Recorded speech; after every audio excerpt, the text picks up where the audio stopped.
आदाब अर्ज़ है। आप देख रहे हैं एडीएन उर्दू न्यूज़ और आपके साथ मैं हूं सैयद वहाबुल हक। नाजरीन, एडीएन उर्दू न्यूज़ में आप सभी का खैर मकदम है। खबरों के सिलसिले को शुरू करने से पहले आइए डालते हैं एक नज़र दिन भर की अहम खबरों पर। कोरोना से बचाव के लिए हिफाजती इक़दाम हुए सख्त, बगैर मास्क के घूमने वालों पर अब होगी सख्त कार्रवाई।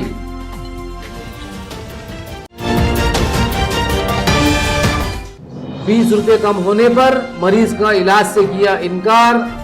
असमत नर्सिंग होम में सामने आया शर्मनाक वाकया।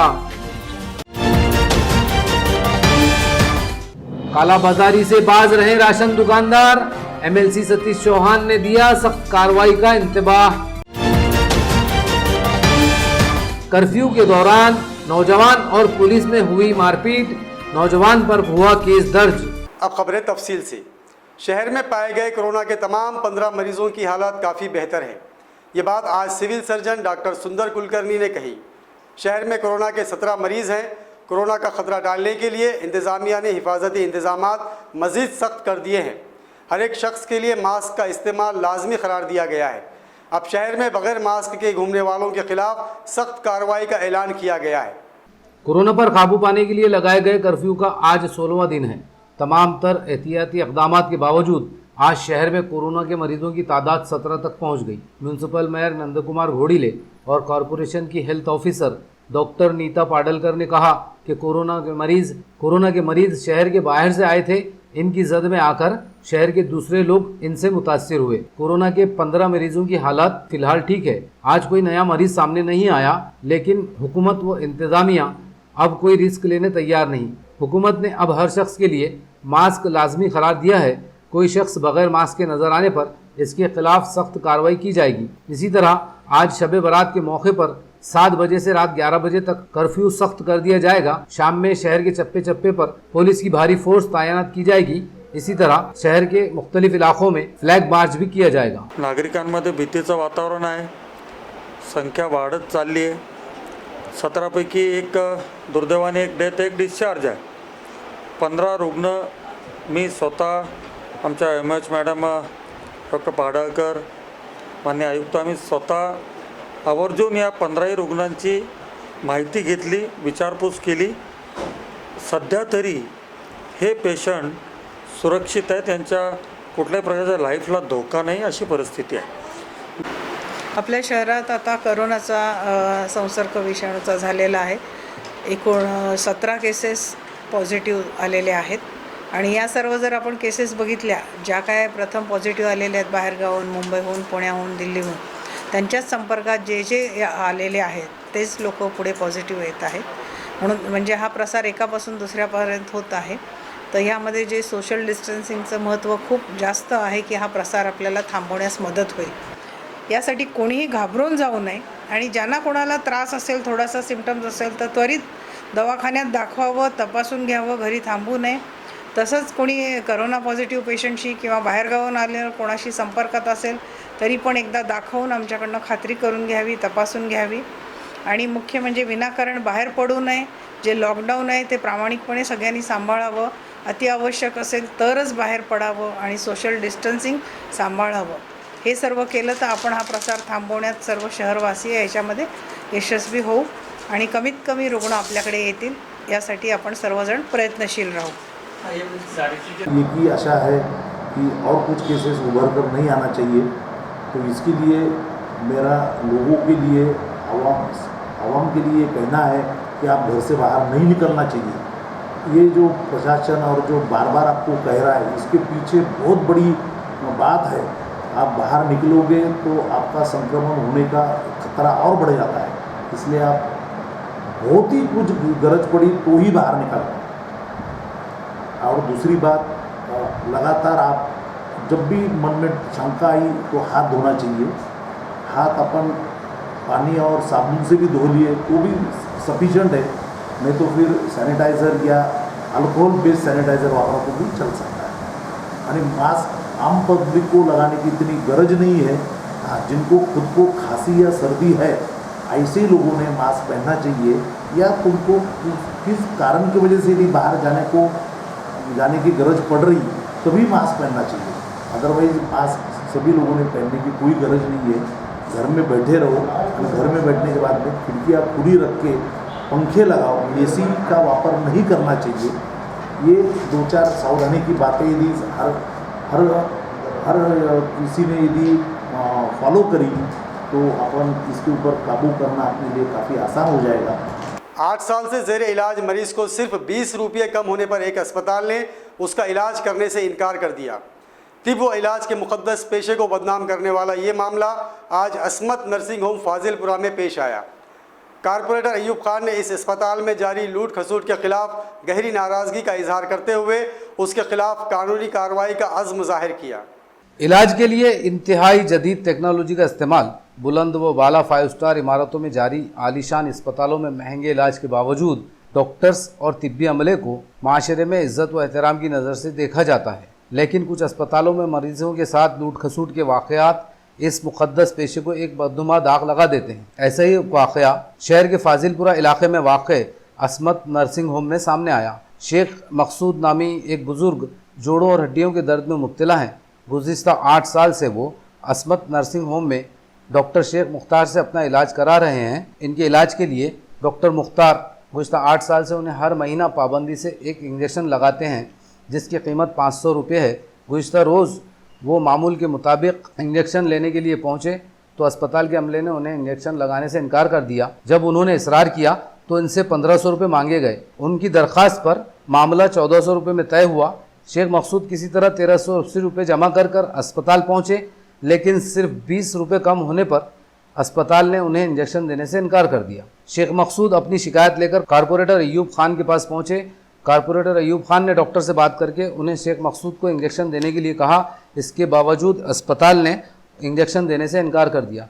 काबिल ज़िक्र बात यह है कि गुज़िश्ता 8 साल से इलाज के बावजूद शेख मकसूद इस इंजेक्शन के नाम से वाकिफ़ नहीं है। मरीज़ के साथ इस तरह की बदसलूकी और लूट खसूट पर सख्त नाराज़गी का इजहार करते हुए कारपोरेटर अयूब खान ने कहा कि वो इस अस्पताल के ख़िलाफ़ सिटी चौक पुलिस थाने में शिकायत दर्ज कराएंगे। साथ ही अस्पताल का रजिस्ट्रेशन मनसूख करने के लिए म्युनिसिपल इंतज़ामिया से मुतालबा करेंगे। अभी नहीं बोले, एक महीने बाद बोले। अच्छा। अभी नहीं करते बोले। कल क्या हुआ? कल आए थे हम। हाँ। बहुत बोले।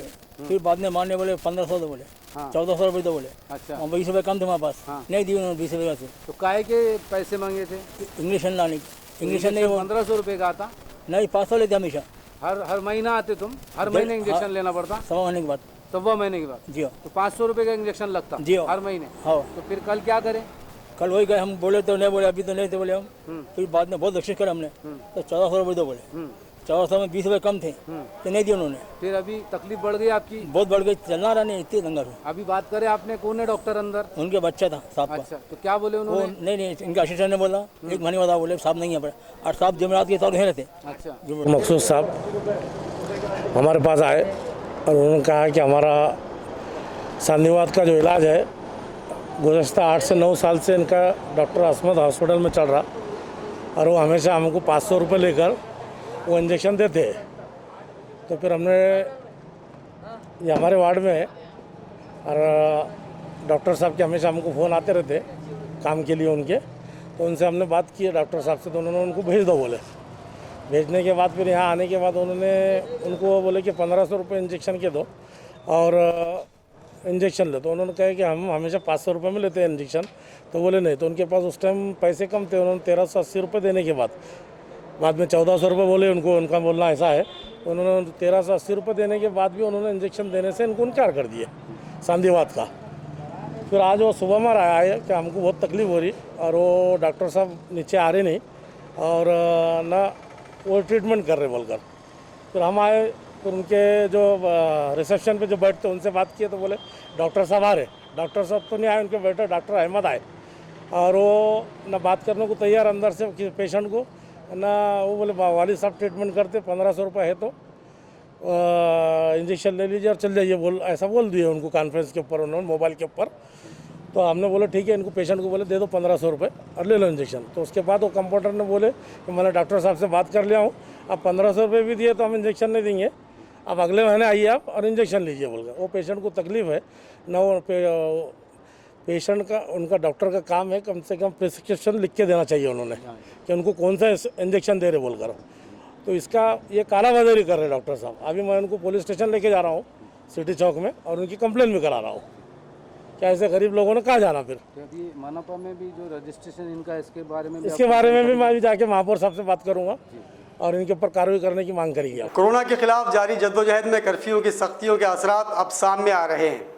जिला कलेक्टर ऑफिस के चौराहे पर आज एक पुलिस कांस्टेबल ने जैसे ही नौजवान पर डंडे बरसाए, उस नौजवान ने उसी का डंडा छीनकर उसकी पिटाई कर दी और अब ये मामला पुलिस थाने जा पहुंचा है। कोरोना से हिफाजत के लिए आयत कर्फ्यू में पुलिस को सख्ती से हिदायत की गई है कि वो कर्फ्यू तोड़ने वालों के साथ नरमी से पेश आए। इन पर डंडे बरसाने के बजाय FIR दर्ज किया जाए। इसके बावजूद पुलिस की जानिब से शहरियान पर सख्ती की जा रही है, लेकिन अब इसके उल्टे नतीजे भी सामने आ रहे हैं। पुलिस की सख्ती से लोगों में बरहमी पाई जा रही है।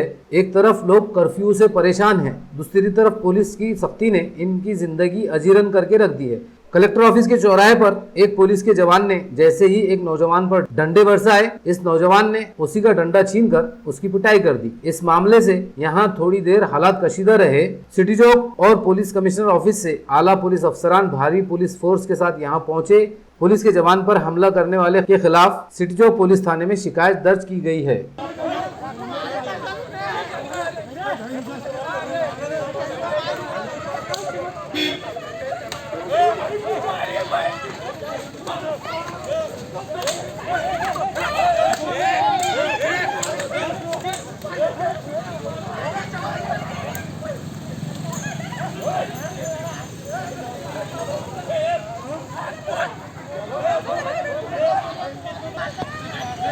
कोरोना वायरस की वजह से हालात इंतहाई संगीन हैं। कर्फ्यू की मुद्दत बढ़ाई जा सकती है। रियासती हुकूमत और NCP हर ज़रूरतमंद की मदद करने के लिए काम कर रही है। ये बात आज MLC सतीश चौहान ने ADN उर्दू न्यूज़ से बात करते हुए कही। उन्होंने राशन दुकानें बंद रखने और कालाबाजारी करने वालों को इंतबाह दिया कि अगर वो अपनी हरकत से बाज नहीं आए तो उनके खिलाफ सख्त कार्रवाई की जाएगी। सतीश चौहान ने कहा कि मरकजी हुकूमत ने अवाम के लिए चावल फराहम किया है और रियासती हुकूमत की जानिब से गेहूं और चावल मुफ्त दिए जाएंगे। हुकूमत ये कोशिश कर रही है कि जिनके पास राशन कार्ड नहीं उन्हें भी मुफ्त अनाज दिया जाए।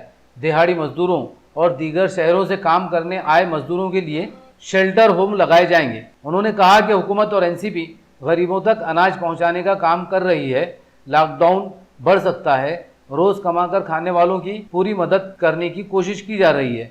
सतीश चौहान ने कहा कि जो राशन दुकानें बंद हैं और जो राशन दुकानदार गड़बड़ कर रहे हैं, इस सिलसिले में वो फौरी ज़िला कलेक्टर से बात करके इनके खिलाफ सख्त कार्रवाई की जाएगी। गवर्नमेंट ने अभी जो किया है वो सेंट्रल गवर्नमेंट ने खाली चावल दिया है और स्टेट गवर्नमेंट की तरफ से गेहूं और चावल ये दोनों भी मुफ्त दिए जा रहे हैं।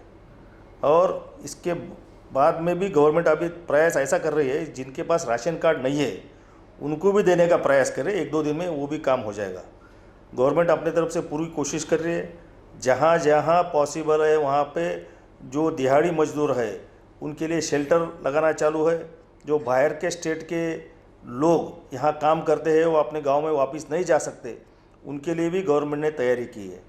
हमारी तरफ से भी राष्ट्रवादी कांग्रेस पार्टी शरद पवार साहब ने जो हम सब कार्यकर्ताओं को आदेश दिया है, जो भी गरीब लोग हो, मजदूर लोग हो, जिनको जिनको ज़रूरत है उनको अनाज पहुंचाना राष्ट्रवादी कांग्रेस पार्टी की तरफ से हर एक लेवल पे चालू है। शाहगंज सब्जी मंडी में सोशल डिस्टेंस की खुली खिलाफ वर्जी देखते हुए इंतज़ामिया ने मंडी मुकम्मल तौर पर बंद करा दी है। सब्जी फरोशों को रास्ते पर कारोबार की इजाज़त दी गई, जहां सोशल डिस्टेंस की एहतियात के लिए पुलिस सख्त निगरानी कर रही है। कोरोना से हिफाजत के लिए कर्फ्यू लगाया गया है, जिसका मकसद भीड़ को इकट्ठा होने से रोकना है। लेकिन शहर की सब्जी मंडियों में रोजाना जमा हो रही भीड़ इंतजामिया और पुलिस के लिए दर्देसर बनी हुई थी। सोशल डिस्टेंस के लिए सख्त इंतजाम के बावजूद मंडियों में इसकी धज्जियां उड़ाई जा रही थी। इसका हल निकालने के लिए आज इंतजामिया ने शाहगंज सब्जी मंडी को बंद करा दिया और यहाँ मौजूद सब्जी फरोशों को शाहगंज मस्जिद के सामने सड़क पर ठेले लगाने की इजाजत दी गई। यहाँ अब पुलिस की निगरानी में सोशल डिस्टेंस की सख्ती से पाबंदी की जा रही है। पुलिस के जवानों की निगरानी में ग्राहक और दुकानदारों के दरमियान भी मुनासिब फासला रखा जा रहा है। अब वक्त हो चला है एक वक्फे का।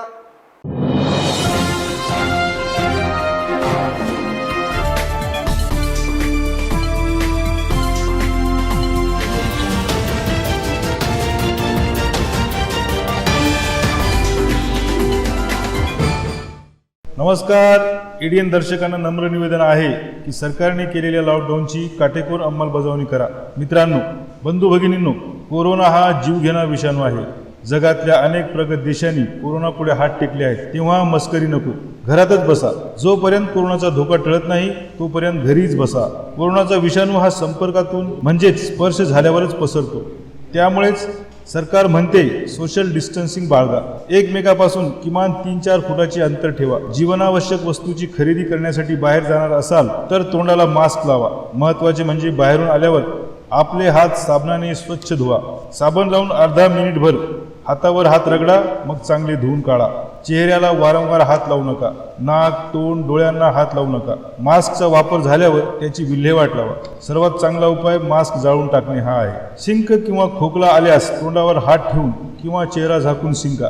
आपल्याला ताप, सर्दी असेल तर दुसऱ्या कोणाच्याही जवळ जाऊ नका. त्याचबरोबर आजारी अथवा कोरोना बाधित व्यक्तीच्या अजिबात जवळ जाऊ नका. डॉक्टरांच्या सल्ल्याशिवाय स्वतःच कुठल्याही गोळ्या, औषध घेऊ नका.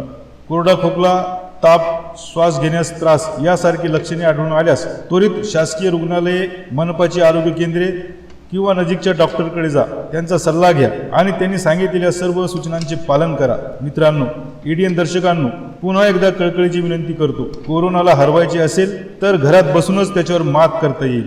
जर त्याला एक जण जरी चुकून भेटला तर तो त्याच्या मार्फत इतरांपर्यंत नक्कीच जाईल आणि या एकामुळेच आम्ही कोरोना विरुद्धचे युद्ध हरू शकतो. म्हणून तो एक मी नव्हेच हे आपल्या मनाशी पक्क करा आणि आपल्यासाठी रणांगणावर लढणाऱ्या doctors, police, nurse, ward boy, मनपाच्या आरोग्य विभागाचे कर्मचारी, सफाई काम करणारे चतुर्थ श्रेणी कर्मचारी आणि त्याचबरोबर इतर सर्व जे आमच्यासाठी लढत आहेत त्यांच्यासाठी कृतज्ञतेचे 2 शब्द आभार व्यक्त करणारे मनात आणा, हीच विनंती. नमस्कार.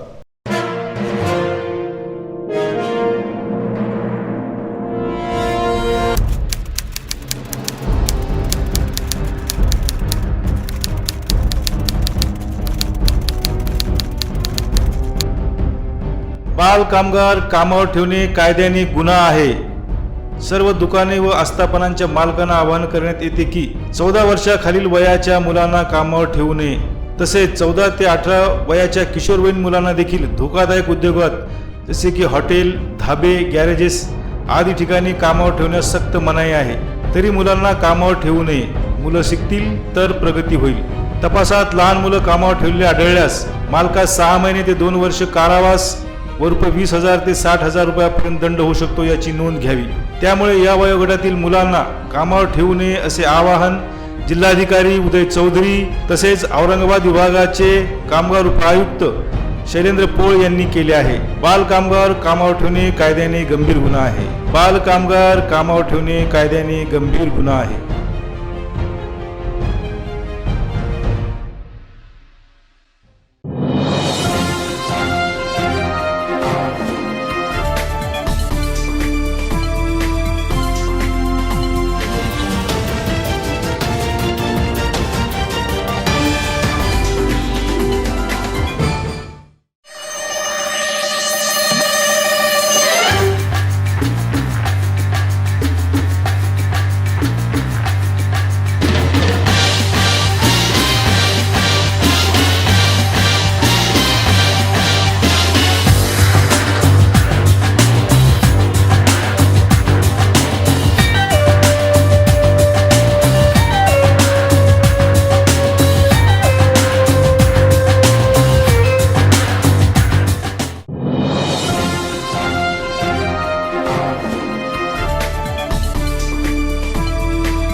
गुस्से में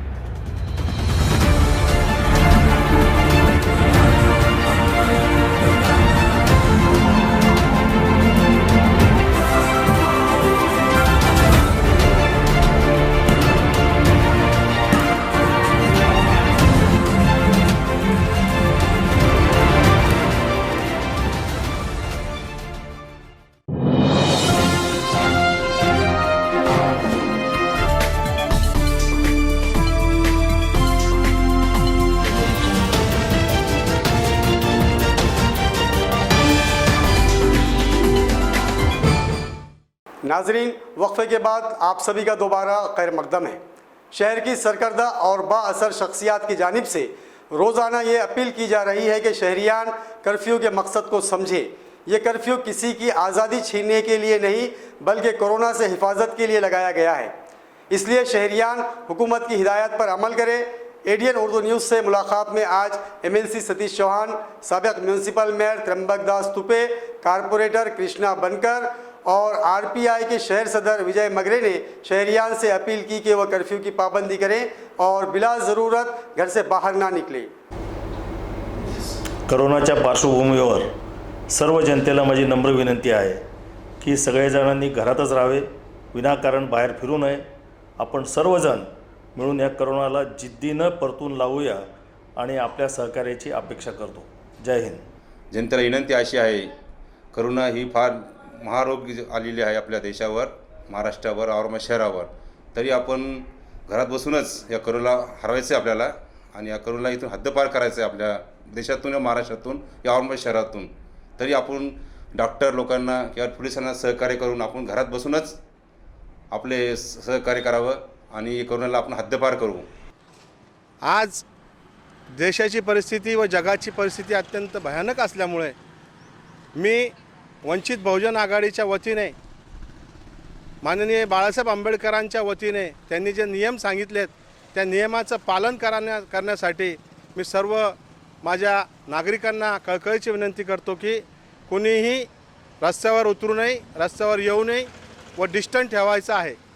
भाजीपाल्याच्या निमित्ताने जे लोक रस्त्यावर फिरतात त्यामुळे पोलीस प्रशासन हतबल झालेलं आहे, डॉक्टर हतबल झाले आहे आणि नर्सेससुद्धा हतबल झाले आहे।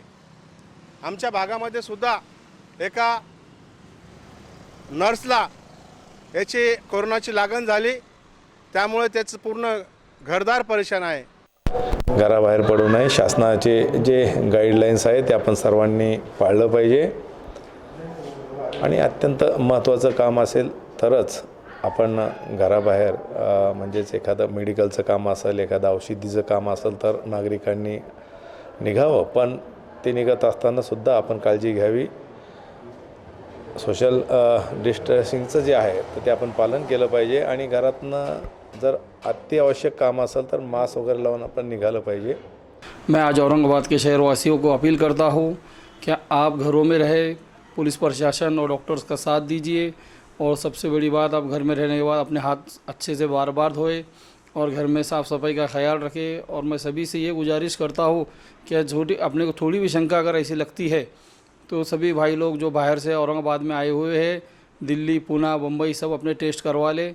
मेहरबानी करके, आप अपने परिवार के लिए एक मूल्यवान व्यक्ति है और आप सभी अपने अपने सेहत का ख्याल रखिए। बस इतनी मैं अपील करता हूँ औरंगाबाद शहरवासियों से कि आप अपने अपने घरों में रहें। कोरोना वायरस के अलावा शहरियान पर एक और मोहल्लिक वबाई मर्ज सारी का खतरा मंडला रहा है।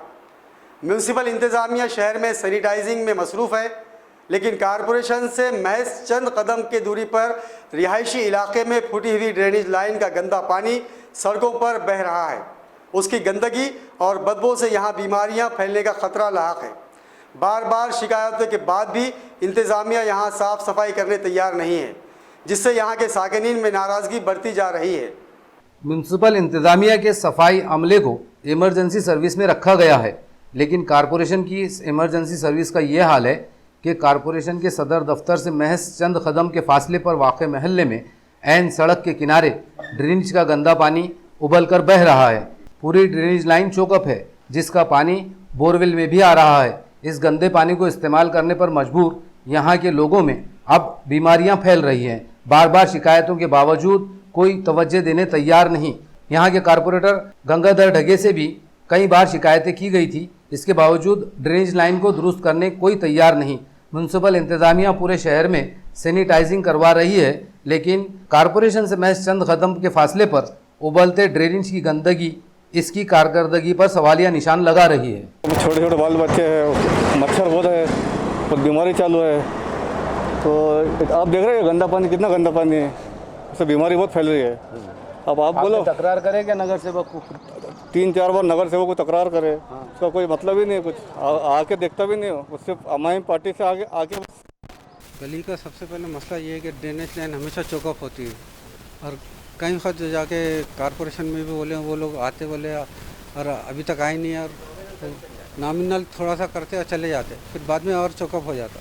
तो उससे पीने के पानी में लाइन मिल गई उसकी, तो पीने का पानी भी ख़राब आ रहा, और बच्चों का उनका यानी बीमार होने का उसका डर है।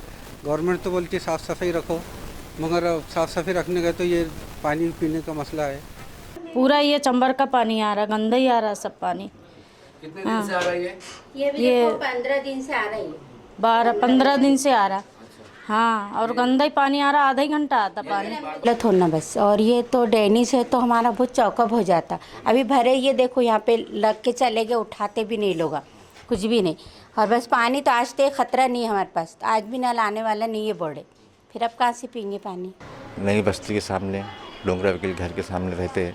हमारे जो गली का मसला है वो बहुत गंभीर मसला है। जो पानी की डेनिस लाइन है वो फूटी हुई है आगे से, और उसका पानी चौकअप नहीं निकल रहा, तो पूरे मोहल्ले में डेनिस में से पानी घरों में नलों में आ रहा हमारे, और उसमें हमारे बच्चों की तबीयत ख़राब हो रही है। और हमने कारपोरेशन में इत्तला भी की है कि भाई दवा डालिए यहाँ पे, पाउडर डालिए यहाँ पे, लेकिन अभी तक कोई कारपोरेशन वाले आए नहीं हमारे पास। सैनिटाइजरिंग एक बार हुई थी, लेकिन वो कुछ नॉमिनल हुई, वो भी ज़बरदस्ती हमने लेके आए थे। अभी ब्लीचिंग पाउडर का बोले हमने, तो कारपोरेशन के पास ब्लीचिंग पाउडर है ही नहीं, ऐसा वहाँ के कर्मचारियों को बोलना है। नगर सेवक से बात हुई, नगर सेवक से मेरी बात नहीं हुई, किसी और ने बात किए थे, तो उन्होंने बोले हम अभी करेंगे, सोचेंगे, बोलेंगे। तुम्हारा अकेले का ही फ़ोन आया हुआ है, किसी का फ़ोन नहीं। यहाँ हमारे नगर सेवक है ढगे साहब। कोरोना की वजह से आई मुसीबत में शहर के सियासी, समाजी और मजहबी जमातें गरीबों की मदद कर रही है। जैन समाज के नौजवानों पर मुश्तमिल जैन अलर्ट ग्रुप की जानिब से रोज़ाना गरीबों को खाना खिलाया जा रहा है। शहर के मुख्तलिफ इलाकों और शाहराहों पर ग्रुप की जानिब से ज़रूरतमंदों की मदद का ये काम जारी है। जैन अलर्ट ग्रुप की जानिब से रोजाना गरीबों और ज़रूरतमंदों को खाना खिलाया जाता है। कोरोना कर्फ्यू की वजह से गरीब और मजदूर पेशा अफराद के अलावा शहर में ऐसे हज़ारों अफराद मौजूद हैं जो बेसहारा हैं, सड़कों और बाज़ारों में लोगों से मांग कर अपना गुजारा करते हैं। ऐसे लोग भी मुसीबत में आ गए हैं। जैन अलर्ट ग्रुप के जिनेंद्र जैन ने बताया कि इनका ग्रुप जालना रोड और बीड़ बाईपास जैसे इलाकों में 10,000 से ज़ायद मुस्तहिकों को खाना खिला रहा है, और वो ये काम महज इंसानी हमदर्दी की बुनियाद पर करते हैं। ये जैन समाज की तरफ से जितनी हो सके थोड़ी सेवा कर रहे हैं कि लोगों को इस भयानक अड़चन में भी कुछ भोजन मिल सके। जैसे सबको पता है सब जगह पूरा लॉकडाउन है, हर तरफ से तराई मची हुई है, इसलिए जितनी हो सके मामूली रूप से जो भी हो सके थोड़ी सेवा कर रहे हैं।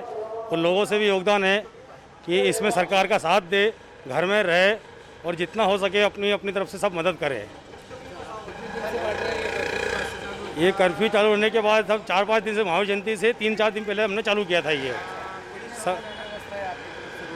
ये रोज़ाना कम से कम 10-12 हज़ार लोगों के आसपास पहुंच रहा है हमारा टारगेट।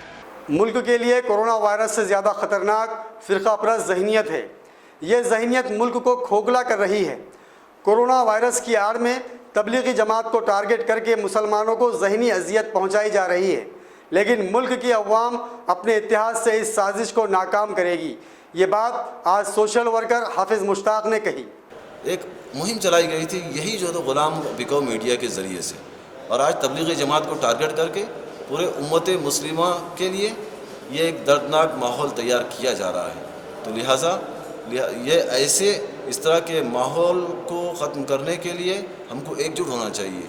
और जिस तरह से आज मैं बता रहा हूँ सब आपको कि कोरोना वायरस के तहत तमाम मज़ाहिब के लोग जो मुत्तहिद होकर इस कोरोना वायरस से लड़ रहे हैं और एकजुट होकर लड़ रहे हैं, तो इंशाअल्लाह ताला ये वो वक्त दूर नहीं कि ये फ़िरक़ापरस्त अनासिर जो कोरोना वायरस से ज़्यादा ख़तरनाक है, इनके ख़ात्मे के लिए और मुल्क की मजबूती के लिए ये तमाम मज़ाहिब के लोग इनको ख़त्म करने के लिए और ये गोदी मीडिया को सबक सिखाने के लिए इंशाअल्लाह ताला ये तमाम एक ना एक दिन ज़रूर एकजुट हो जाएंगे। आयशा मोतीवाला स्कूल में फ़ीस के लिए तलबा और सरपरस्तों से सख्ती की जा रही है।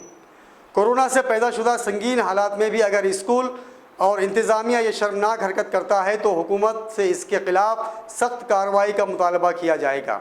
ये बात म्यूनसिपल मेयर नंद कुमार घोलले ने कही। आयशा मोतीवाला स्कूल के ज़िमन में गुज़िश्ता रोज़ एडीएन न्यूज़ ने सोसाइटी के मनमानी कारोबार के खिलाफ न्यूज़ दिखाई थी।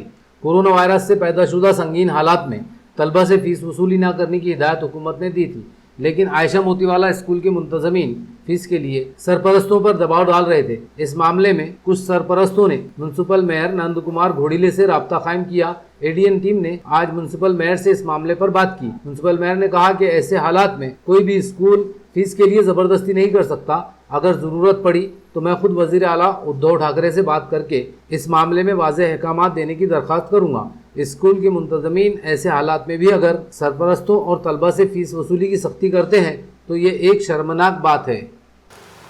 और ऐसे परिस्थिति में ऐसे स्कूल ने स्टूडेंट से पैसा मांगना, कुछ तो लोग ऐसे जो कमाएंगे तो खाएंगे, कमाई बंद है, काम बंद है, इनका पैसा कहाँ से देंगे। सेंट्रल का एक किया है परिपत्रक जिसको कहते हैं कि गैजेट पब्लिकेशन है, जिसमें कोरोना वायरस जैसी सिचुएशन में उन्होंने स्टेट को लिखा है। उन्होंने भी एक जीआर काढ़ा है कि जिसमें जून तक आप पैसे भरने की सहूलत दो और जून के बाद में जो कुछ भी होगा आपका स्ट्रक्चर डिसाइड करो। ऐसा होने के बावजूद भी यदि कोई स्कूल इस तरीके से फीस मांगती होगी, एग्ज़ाम फीस और टर्म फीस मांगते होंगे, तो निश्चित ही मैं अपील करता हूँ ऐसे कुछ स्कूल होंगे मोतीवाला ऐसा फंक्शन स्कूल जैसे कि भाई साहब ये बहुत कठिन समय है। ऐसे इस परेशानी के समय में आप यदि स्टूडेंट के पेरेंट्स को फ़ोन कर उनसे फीस मांगते होंगे, टर्म फीस मांगते होंगे, तो निश्चित ही इंसानियत अभी जिंदा है।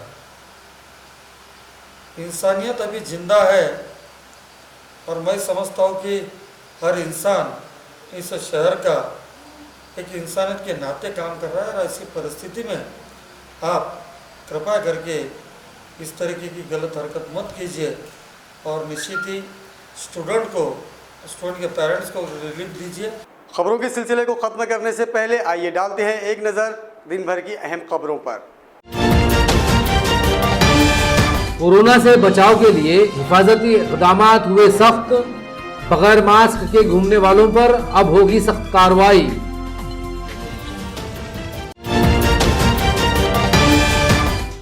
₹20 कम होने पर मरीज का इलाज से किया इनकार। असमत नर्सिंग होम में सामने आया शर्मनाक वाकया। कालाबाजारी से बाज रहे राशन दुकानदार, एमएलसी सतीश चौहान ने दिया सख्त कार्रवाई का इंतबाह। कर्फ्यू के दौरान नौजवान और पुलिस में हुई मारपीट, नौजवान पर हुआ केस दर्ज। नाजरीन, ये थी आज की खबरें। कल फिर मुलाकात होगी नए खबरों के साथ। तब तक अपना ख्याल रखिए और देखते रहिए एडीएन उर्दू न्यूज़, आवाज़ हर दिल की। आदाब।